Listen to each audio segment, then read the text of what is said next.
Ayan guys, pag-usapan natin tong day 2 ng impeachment trial ni Sara Duterte. Ang hinihiring nila ngayon yung rape threat ni Sara, yung meron siyang video na i-delete daw si BBM, si Marcos, at saka si Martin Romualdez. Tara, sabay-sabay natin panood.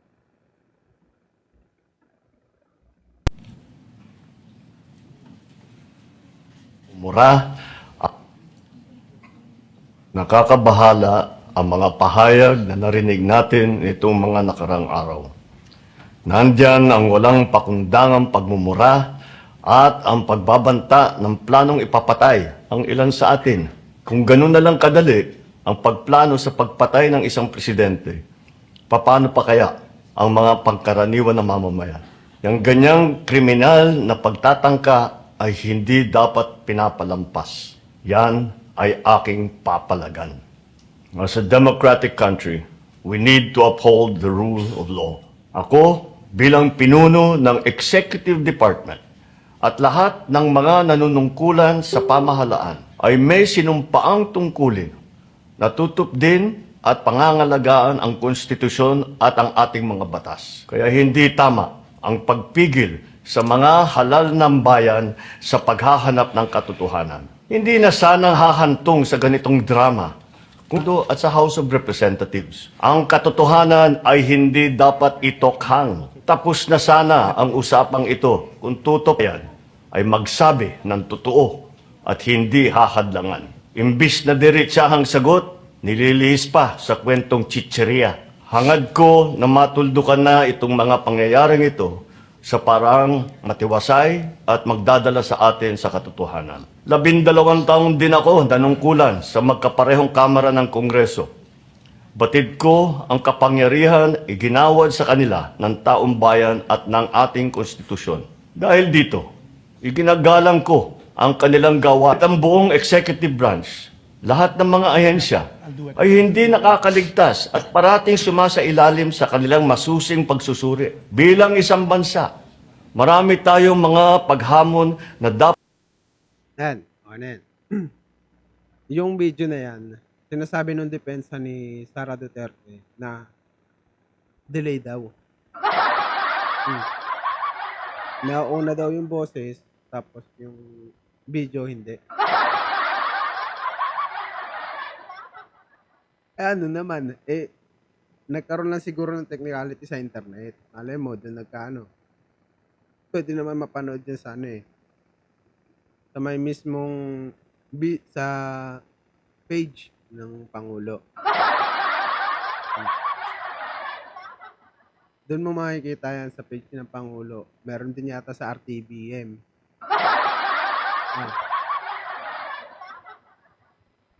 Maliit na bagay, ang ginawa nila, object. Hirap magdepensa talaga pagka no? Ito pa isa. Yeah. Thank you, ma'am. Si Princess Maui, friend ko din siya sa Facebook.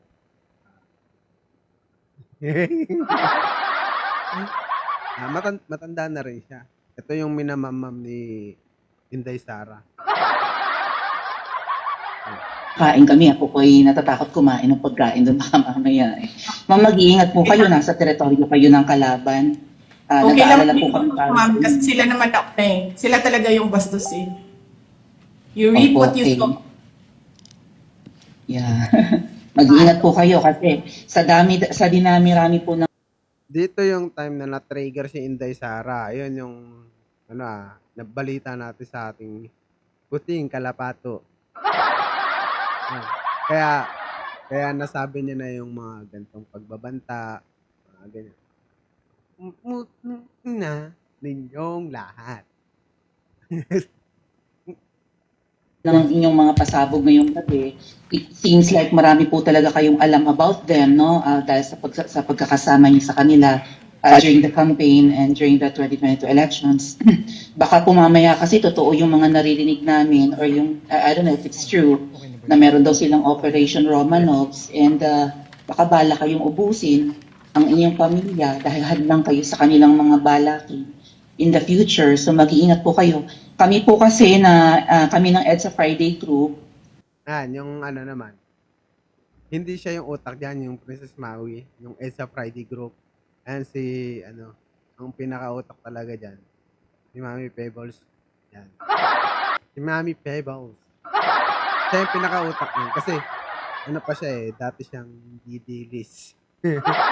Na ngayon ay, supporters ni BBBM. Siya yung secret. Kaya, tuloy na natin. kami yung bumababa every Friday dyan sa EDSA because we believe yan yung tamang venue sa dinami-rami na ng problema natin.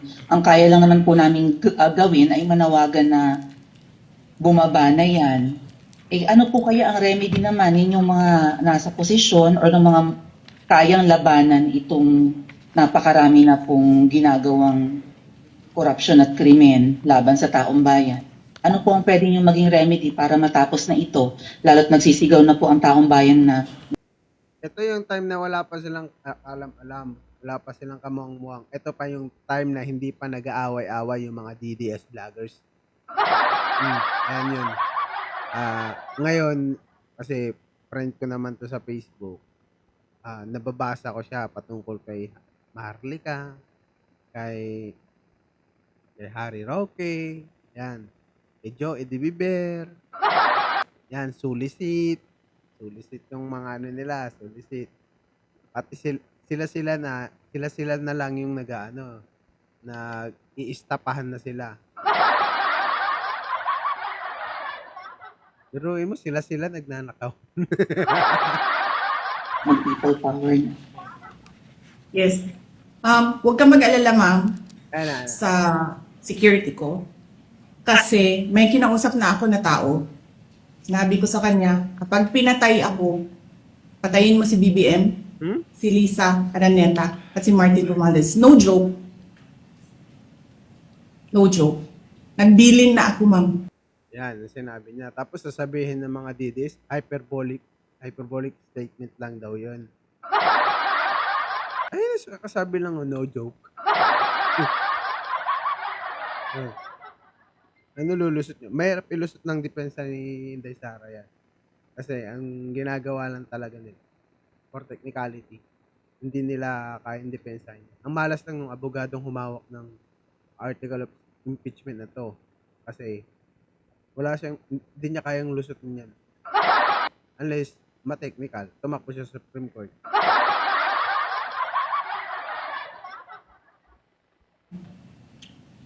Pag namatay ako, sabi ko, huwag ka tumigil hanggang hindi mo mapatay sila. And then he said yes.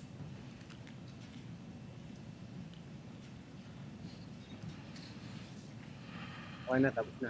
That's the end of that 2-minute and 18-second portion of the video. Yan. Ayan si, Ligutan.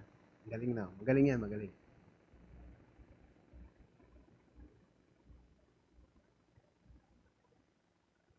Long the video is. We will arrive to that, Your Honor, please. No, I'm also curious. How long All right, is now. this for us to know? How long is this particular video? Namely, Exhibit P, Roman numeral number 4, 10A. Your How Honor, many please. minutes or seconds would this be? Exactly, the video is 2 hours and 26 minutes and 10 seconds. But wait, Your Honor, please. Kung tatapusin nila ang 2 hours, ubus oras nila dyan. We will aid the court in this regard. We will not be showing the entire 2-hour video, Your Honor, please. We will be presenting the relevant portions of the... Ay, sorry guys nabaliktad ko lang. Nabaliktad ko. Dapat ito muna yung mauuna bago yung pagsasalita ni Inday Sara doon sa kanyang video. Video, Your Honor, please. Sanctioned by the rules and subject to the defense, doing whatever they want with the remainder of the video, Your Honor, please. Your Honor, So, what will you play exactly, counsel? Your How Honor, many please. minutes or seconds? We counted, it's 2 minutes and exactly 18 seconds, Your Honor, please. 2 minutes and 18 seconds of a 2-hour, 26-minute and 10-second video, Your Honor, please. Your What does Honor, counsel for respondent say? we object.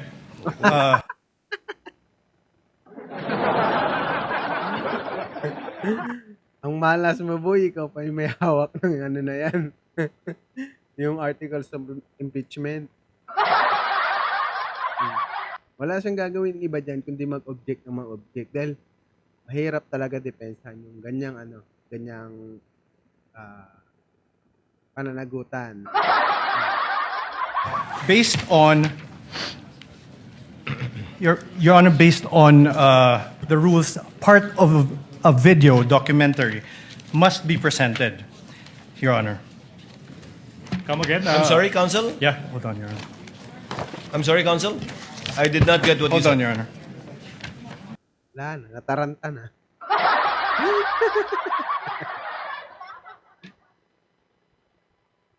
Wala na, nataranta na yung abogado nyo. Wala naman kasing depensa yung ganun. Kasi sa bunganga ni Inday Sara, lumabas yung statement na yun, yung pagbabanta niya. No. Anong gagawin natin dyan? Umalas ng abogado, siya pa yung na-assign dyan sa articles of impeachment na yan. Your Honor, under Rule 132, when part of a transaction, writing, or record given in evidence, the remainder must be shown. When part of an act, declaration, conversation, writing, or record is given in evidence by one party, the whole of the same subject may be inquired into. And when a detached act, declaration, conversation, writing, or record is given in evidence, any other act, declaration, conversation, or record necessary to its understanding must be given into evidence. Your Honor, we request that the entire video be played. Your Honor, can I respond to that, Your Honor? Ang haba niyan kung ipi-play lahat yan. Gusto mo 2 oras ka din nakatayo? Doon lang sa ano, okay na yon. Kasi doon lang, di mo na nga madepensan. Paano na yung buo? Please, can I respond to that? What does the counsel for the prosecution say before the chair makes a ruling? Your Honor, please, we don't want to put the defense on the spot, but that is a misreading of the rules. Your Honor, please, counsel cited Rule 132, Section 17. With all respect to the defense, that doesn't serve your interest. It serves the interest of the prosecution. May I explain? Reason. If we read Section 17 of Rule 132, it says, when part of transaction, writing, or record given in evidence, the remainder is admissible. When parts of an act, declaration, conversation, writing, or record, when part is given by one party, and in this case, that is the prosecution, the whole of the same may be inquired into by the other side. Meaning, it's simple. This rule, Section 17, Rule 132, allows exactly the prosecution to present a 2-minute portion of a 2-hour video subject to the defense, the presentation of the remainder of the same. Be that as may, Your Honor, please, the rules are clear. Number 2, we invoke, Your Honor, please, the ruling. Ang ano naman kasi niya, kung hindi ano, ginagawa ng abogado niyan kasi hindi niya masagot, i-delay niya na lang. Pinapahaba niya yung baga, ipi-play dapat yung 2 minutes. Ang gusto niyang i-play, yung 2 hours. Diba? Ang ipipresent lang talaga dyan, yung pagbabanta. Kasi yun lang naman talaga yung ano, yung pinaka ugat ng ano, ng articles of impeachment. Ayan, kaya yan na isalang dyan. Aloy. That it is for the prosecution to decide what to present, when to present, how to present, and whether to present at all. Be that as it may, Your Honor, please, the defense will not be prejudiced exactly because when the time comes for the defense to present their evidence, they can present the remainder of that 2-hour video. What we are saying, Your Honor, please, for the interest of time, for the prosecution's presentation of evidence, we deem that's only a 2-minute portion of that 2-hour video is relevant at this point in time, Your Honor, please. We move for a ruling. Your Honor, if I may respond. As a last response, Your Honor, counsel for the respondent. The prosecution cannot be allowed to present a truncated part of a whole 2 hour, 26-minute video. that will not provide the context necessary for the understanding of what occurred during that night on November 23, and also not allow the proper identification by this witness. Your Honor, sorry, I will not even reply to that, Your Honor, please. Chair would like to ask, who did the edit? From the, how many hours? 2 hours? No. Your Honor, Marami naman na nag-edit yan eh. Kalat na yan sa social media. Yung pagbabanta yung fill in the blank pa nga ginagawa nila eh. Kaya putang ina ninyong lahat. Ay, sorry sana. Kaya, please, if I may, can From I the reply to that? total, who did the edit? Was the witness the one who did the edit, or was it already the prosecution? Your Honor, there's no editing done. There's meaning, no editing done. Who got that shorter portion? No, Your Honor, please. What you are presenting are We know how long. hindi na nila inedit yan. Kinuha na lang nila yan sa sa mga, kunyari, news by. Din sila na yung mga highlights ng mga sa social media influencer, yan, mainstream media, yung mga highlights din, kinuha lang nila. Alangan naman na ipopost nila yung 2 hours. Ang haba nun. Lang gig yun. Oh. Ito yung sabi dyan na Inday.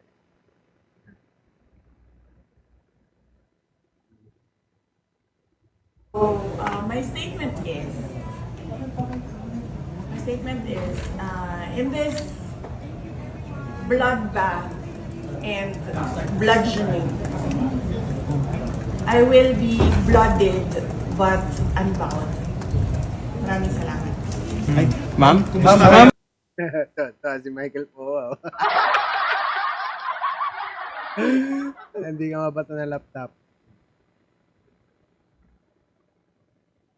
Invictus, ikaw ba yan? Mukhang nabuhay ka. Nagkatawang babae sa Invictus ha. Sabi niya, in this bloodbath, in this bludgeoning, I will be blooded but unbowed. Ito na ang sabi niya, William Ernest Henley. Under the bludgeonings of chance, my head is bloody but unbowed. Nangungopya. Ayun yung quote ni Invictus na inadapt ni Sara Duterte. Aray ko, bano talaga. Bano talaga yan. Tanong, ano ba exactly yung sinabi ng Vice President nung araw na yan, November 23, 2024? Objection, Your Honor. Well, Vague. Again. Wala. Pero objection lang yung alam nito eh. Wala talaga silang depensa dyan. Alam mo kung bakit. Mamaya, sasagutin natin. not yet done. Well, Your Honor, the process of the prosecution Kindly, Hindi pa kasi tapos eh. Object na ng object eh. Dapat pinapatapos yung prosecution. Bago ka defense. very kindly confusing. let the counsel for the prosecutors finish his question before Precisely, you Your Honor. object. May I Counsel ask for the prosecutor also may proceed. may I ask, instead of this, Your Honor, may I ask that the Honorable Court direct the witness to allow me to object before answering? Because No. precisely the questioning of the prosecutor Okay, what? is there are many pauses, which it's confusing if he's done or not. Counsel, witness even on occasion forgot what the question was because he did not respond to the question of the prosecutor. Yes, Your Honor. So I just Court will make sure of that. Thank you, Your Honor. So kindly finish your question. Isa pa. Sinasabi ng mga DD. Si Win Gatchel yan daw. Bakit daw nandiyan dyan? Eh, wala naman daw siya ginagawa. Nagno-note yan. At hindi siya dyan makikialam. Dahil may malaking role dyan, yung presiding officer. At wait, isa pa. Hindi porket Senate President ka, sinasabi ng mga DDLs at saka pinapakalat ni Alan Peter Cayetano na ina-adapt ng mga DDL na pag Senate President ka, ikaw dapat yung presiding officer. Wala sa Constitution natin yan. Wala naman sa Constitution yan. Ang balak kasi nila Alan Peter Cayetano at saka yung kapatid niya si Pia. Si Win Gatchalian, ang presiding officer, kayang-kaya nilang yurak-yurakan yan. Kayang-kaya nila. Kasi si Win Gatchalian, hindi naman kasi yan masalita masyado. At saka, wala pa rin yata siyang experience about sa impeachment na yan. Si Chis, meron naman na si Chis eh. Tuloy natin. Question, Yes, if you want so- to state it again, counsel for the prosecutors. Maybe it's the tone. No? I'll be quick. What particular statements of the Vice President on that day did you investigate? Objection, Your Oh. Honor. Vague. Again.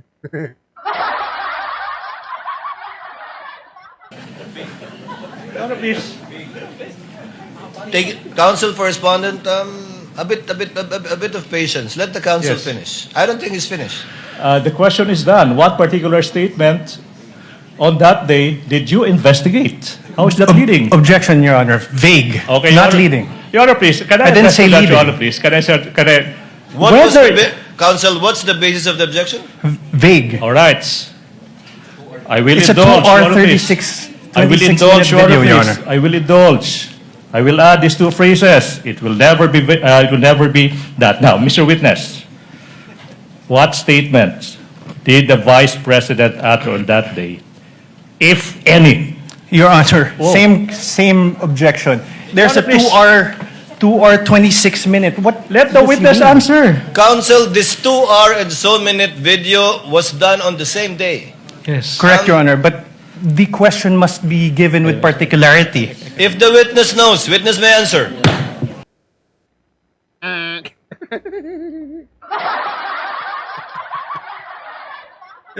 Panigurado tong abogado to. Pag umuwi to sa kanila, magiinom to eh. Yung tragis na yan, walang alam kung di mag-object. Abogado ka ba talaga? Depensa. Ayun yung sinasabi ko. Na mabubuko lahat ng kagagawan ni Inday Sara. Pero, hindi siya makukundik. Whether we like it or not, mga loyalists, hindi siya makukundik dahil sa boto. Dahil si Peter Cayetano, Pia Cayetano, Robin, asahan niyo mga yan. Mag-aakwit yung mga yan. Hindi yan mag-ano, kundi. Umpisa pa lang, day 1, day 2, tinatrabaho na nila eh.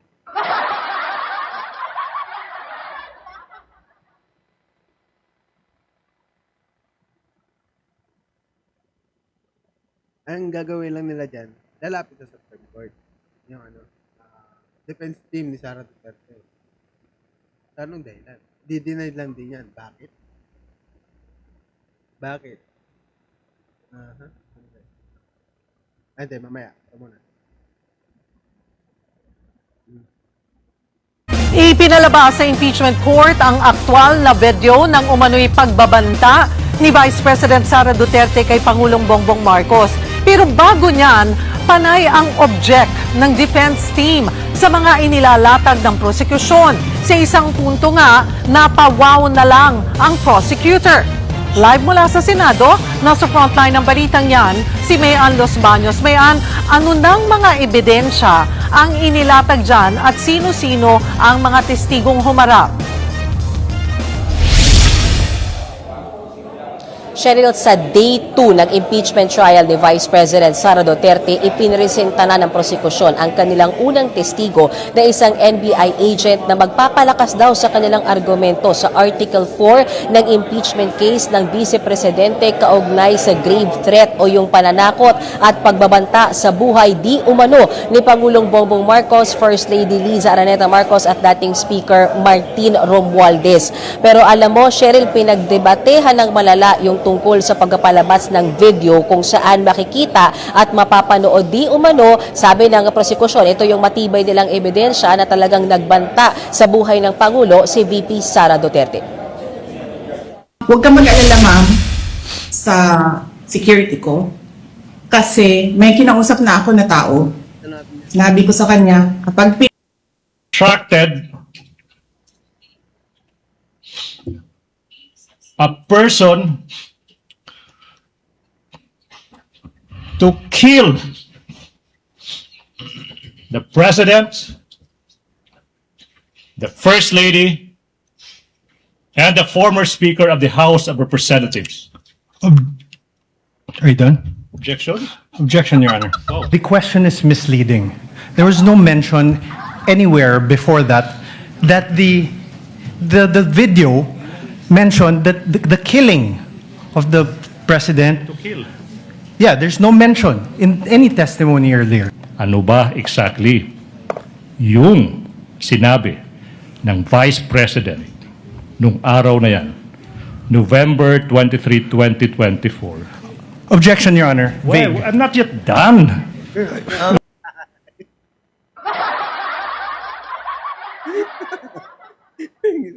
Wala mo lang may depensa to. Ano depensa mo na yan? Objection. Umuwi ka na, mag-inom ka na lang. Pinabili ka lang kasi ng suka eh. Ay ano eh, pulutan eh. Ba't ka pa kasi pumunta dyan? Well, Your Honor, the pauses of the prosecution are very Kindly confusing. let the counsel for the prosecutors finish his question before Precisely, you Your Honor. object. May I Counsel ask for the also prosecutor may proceed. may I ask, instead of this, Your Honor, may I ask that the Honorable Court direct the witness to allow me to object before answering? Because No. precisely the questioning of the prosecutor Okay, what? is there are many pauses, which it's confusing if he's done or not. Si Calilong at ang kanyang team ang nagsagawa ng digital forensic investigation sa naturang online press ko ni VP Sara. At kabilang daw sa ginawa ni Calilong ay isave ang nasabing video sa kanyang flash drive. Bagay na pinabuksan din sa impeachment court ng prosekusyon. Pero nag-object din dyan ang defense team. What action did you perform, if any, after you authenticated the subject video in relation to the investigation you conducted on the statements of the Vice President? I first saved the video on my laptop and saved a copy of the video on a DVD and a flash drive. Objection, Yes, Your sir. Honor. We object. What is the objection of the counsel for The respondent? document identified by the by the witness was the photocopy, and the appended there's no flash drive, CD, or anything appended upon that. So there's nothing, no foundation for this question. This is a non-issue. This is not Pero nag-rule si Presiding Officer Jesus Codero na pabuksan ang flash drive. The witness manifestation is now in the process of unsealing the object evidence. This is the flash drive where I saved the recording, sir. Again, Laman ng nasabing flash drive ang higit 2 oras na online press ko ni VP Sara. Pero ang gusto ng prosekusyon, i-play lamang ang nasa 2 minutong bahagi nito kung saan mapapakita daw nila ang pagbabanta ni VP Sara sa Pangulo. Pero muli, nag-object ang mga abogado ni VP Sara. Hamon nila, ipalabas ang buong 2 hours and 26 minutes na video para buo ang konteksto ng kwento. Pero giit ng prosekusyon, karapatan nilang magdesisyon kung ano lang ang ilalabas nilang ebidensya, pati kung gaano kahaba ang video na ipapalabas nila na tingin nila ay makakatulong sa kanilang kaso. We invoke, Your Honor, please, the ruling that it is for the prosecution to decide what to present, when to present, how to present, and whether to present at all. Be that as it may, Your Honor, please, the defense will not be prejudiced exactly because when the time comes for the defense to Okay na, tapos naman na natin napanood yun, para na-replay. Lahat ng depensa ng kampo ni BP Sara ay object. Wala, tae-tae. Ah. Ang sinasabi kasi ng mga ito din yung defense. Ang nasabi din kasi nila ay hyperbolic statement. Eh, paano naman to? Oh. Ano ba yan? Uh-huh. Ano ba to? Wait. Wala dito. Lang ha?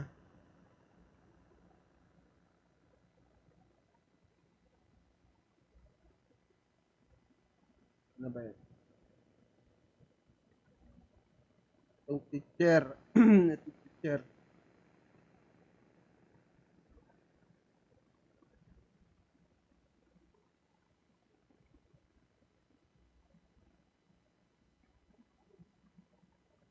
Yan, yung teacher na yan. Ayan yung nagbanta. Dating presidente. Ayan yung nagbanta sa dating presidente. Ayan ay kinulong.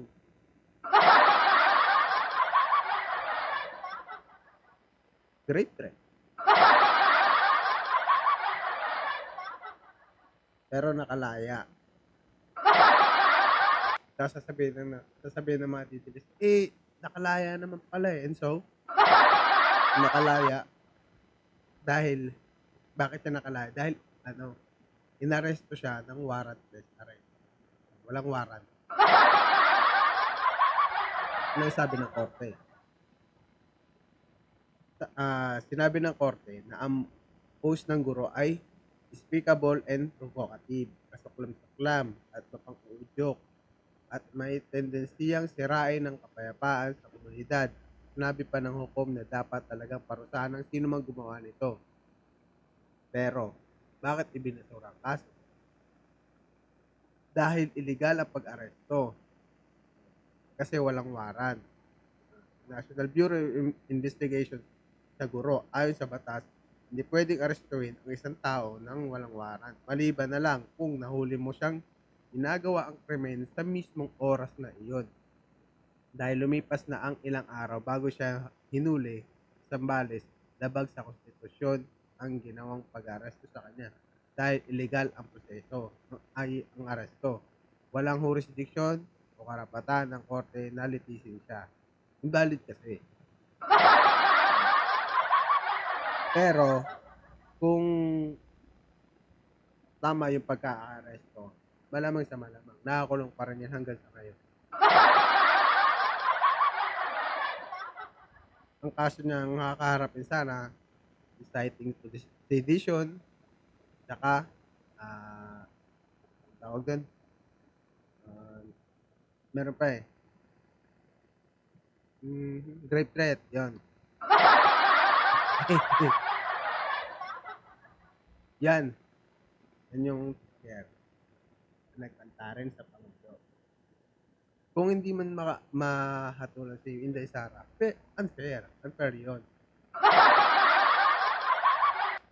At taong bayan ang nanonood dyan sa impeachment na yan. Taong bayan din ang mangguhusga sa mga senador na buboto sa kay Sara kung malinaw naman yung ebidensya na dapat kundi. So, ito na lang tatapusin. Maraming salamat.